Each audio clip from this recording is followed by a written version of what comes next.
السلام علیکم ورحمۃ اللہ وبرکاتہ۔ آئیے قرآن سمجھیں، عربی سیکھیں۔ سورۃ البقرہ آیت 173۔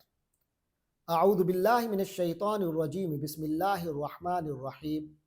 انما حرم علیکم المیتۃ والدم ولحم الخنزیر وما اہل به لغیر اللہ فمن اضطر غیر باغ ولا عاد فلا اثم علیہ ان اللہ غفور الرحیم۔ صدق اللہ العظیم۔ انما ان بے شک، ما جو، یعنی حقیقت تو یہ ہے، بس حقیقت تو یہ ہے کہ حرما، اس نے حرام قرار دیا، اس نے حرام کر دیا ہے، علیکم تم لوگوں پر، المیتہ، المیتہ مردار، یعنی ایسی چیز جس کو ذبح کر کے حلال کیا جاتا ہے، اس کا بغیر ذبح کے مر جانا، یہ میتہ ہے۔ والدم، اور خون، یہاں اس سے مراد بہنے والا خون ہے، کیونکہ آگے قرآن مجید میں آئے گا دمم مسفوحا، اس کی وضاحت، قرآن مجید کی وضاحت خود قرآن کرتا ہے، تو آگے دمم مسفوحا آتا ہے، تو اس لیے اس سے مراد بہنے والا خون ہے۔ وَلَحْمَ الْخِنْزِيرِ، لحم کے معنی گوشت، خنزیر سور کو کہتے ہیں، وَلَحْمَ الْخِنْزِيرِ، اور سور کا گوشت، وَمَا، اور جو، اہلا، اہلا احلال سے ہے، اسی سے ہلال ہے چاند، جو پہلی کا چاند ہے، لوگ جب پہلی کا چاند دیکھتے ہیں تو ایک آواز پیدا ہوتی ہے، شور پیدا ہوتا ہے، ایک دوسرے کو مبارکیں یا ایک دوسرے کو بتایا جاتا ہے کہ وہ دیکھو وہ چاند ہے، تو اس سے ایک آواز سی پیدا ہوتی ہے۔ تو اس لحاظ سے بعد میں جیسے الفاظ میں ایک تطور ہوتا ہے، ایک ڈیولپمنٹ ہوتی ہے الفاظ کے معانی میں، دلالت میں، تو اس میں بھی ایک دلالت میں اضافہ ہوا، تو اہلا کے معنی ہو گیا پکارا گیا، فعل مجہول ہے، اہلا اس نے پکارا، اس نے آواز لگائی، چیخا، پکارا، آواز لگائی، اہلا پکارا گیا، بھی اس پر، جس جانور پر، اہلا آواز لگائی گئی، لغیر اللہ، اللہ کے غیر کی، یعنی اللہ کے نام کی بجائے کوئی اور نام پکارا گیا جس کو ذبح کرتے ہوئے، جو مردار ہے بغیر ذبح کے مر گیا جبکہ اس کا ذبح کرنا ضروری تھا، وہ بھی حرام۔ دم، خون بہتا ہوا ہو، وہ بھی حرام۔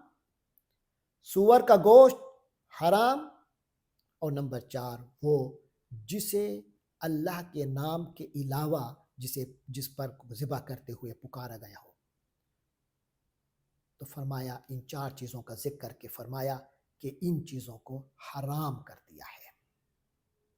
کس نے کیا ہے؟ جو گزشتہ آیت میں ذکر آیا کہ اللہ کا ہی اختیار ہے حلال کرنے کا اور حرام مقرر کرنے کا، تو اللہ نے یہ حرام قرار دیا ہے تمہارے لیے۔ یہاں یہ بات سمجھنے کی ہے، یہ لسٹ دینا یہاں مقصود نہیں ہے، یہ فہرست نہیں ہے کہ یہی حرام ہے۔ قرآن میں اور کئی جگہ آپ کو مزید چیزوں کے نام بھی ملتے ہیں۔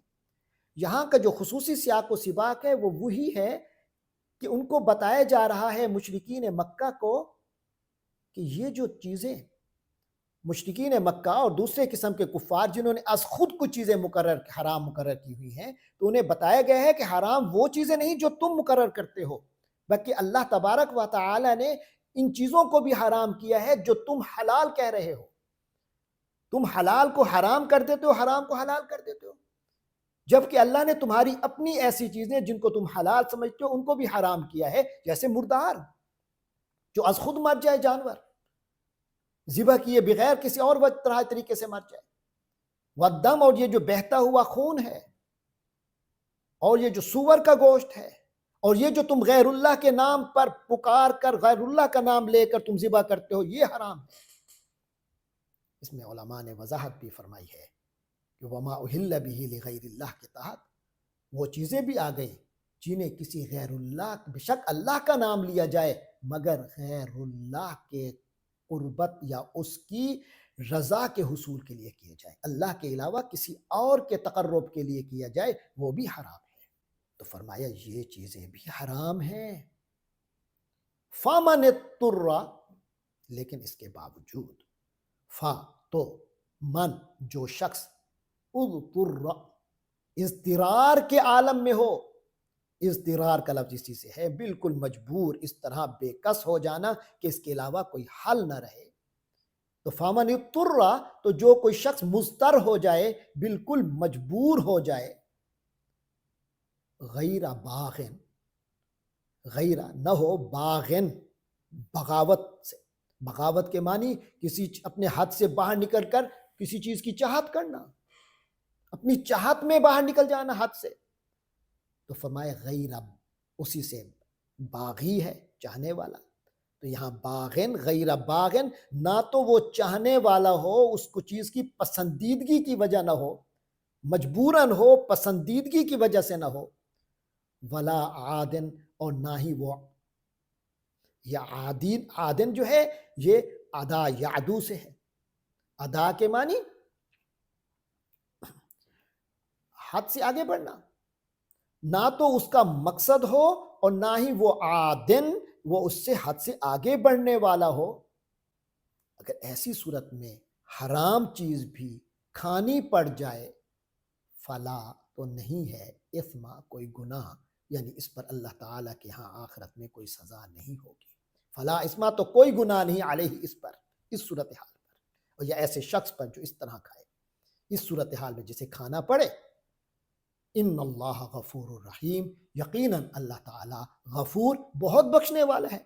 کیونکہ حرام ہے تو حرام، حرام کا ارتکاب تو ہوا، لیکن کیونکہ مجبوری کی حالت میں ہے، نہ تو اپنی چاہت تھی اور نہ ہی زیادتی کی اور نہ ہی حد سے آگے بڑھا. کیا مطلب؟ یعنی مجبوراً کھانا پڑا، چاہت سے نہیں کھایا، اور اتنا کھایا جس سے وہ مجبوری دور ہو گئی، اس سے آگے نہیں بڑھا. تو ایسے شخص پر فرمائے اس گناہ کے باوجود اللہ اس گناہ کی سزا نہیں دیں گے، کیونکہ اللہ تعالیٰ غفور، بہت بخشنے والے ہیں، رحیم، رحم فرمانے والا ہے. یہ تھی آیت نمبر 173. ایک بار اس کا با محاورہ ترجمہ پڑھ لیتے ہیں. فرمایا انما حرم علیکم المیتۃ والدم ولحم الخنزیر وما اہل به لغیر اللہ. یعنی اس اللہ نے تو تم پر جن حلال کو تم لوگوں نے حرام کیا ہوا ہے وہ حرام نہیں کیے، بلکہ جو حرام کی ہے مین چیزیں جو تمہارا جاننا بہت ضروری ہے وہ یہ ہے کہ اللہ نے حرام کیا ہے تم لوگوں پر المیتۃ، مردار جانور، والدم، اور خون، ولحم الخنزیر، اور سور کا گوشت، وما اہل به لغیر اللہ، اور وہ جانور بھی جس پر اللہ کے سوا کسی اور کا نام پکارا گیا ہو. بے شک ذبح کیا ہے لیکن نام اللہ کے علاوہ کسی اور کا پکارا گیا ہے. تخلیق اللہ کی، رزق اللہ کی طرف سے، مگر اس میں مقصد کوئی اور ہے، وہ حرام ہے. یہ چار چیزیں. لیکن اس کے بعد فرمایا فامن اضطر غیر باغ ولا عاد. ہاں، اگر کوئی شخص انتہائی مجبوری کی حالت میں ان چیزوں میں سے کچھ کھا لے، غیر باغ ولا عاد، جبکہ اس کا مقصد نہ تو چاہت کا ہو، نہ لذت حاصل کرنے کا ہو، اور نہ ہی ولا عاد، اور نہ ہی ضرورت کی حد سے آگے بڑھنے والا ہو، فلا اثم علیہ، تو اس شخص پر کوئی گناہ نہیں ہے، یعنی اس عمل پر کوئی سزا نہیں ہوگی، یہ گناہ اس کا نہیں لکھا جائے گا، اللہ کے ہاں درگزر ہوگا. ان اللہ غفور الرحیم، یقینا اللہ بہت بخشنے والا، نہایت مہربان ہے. اللہ تبارک و تعالی ہم سب کی بخشش فرمائے اور اپنی نہایت مہربانی کی برسات فرمائے. وآخر دعوانا الحمدللہ رب العالمین.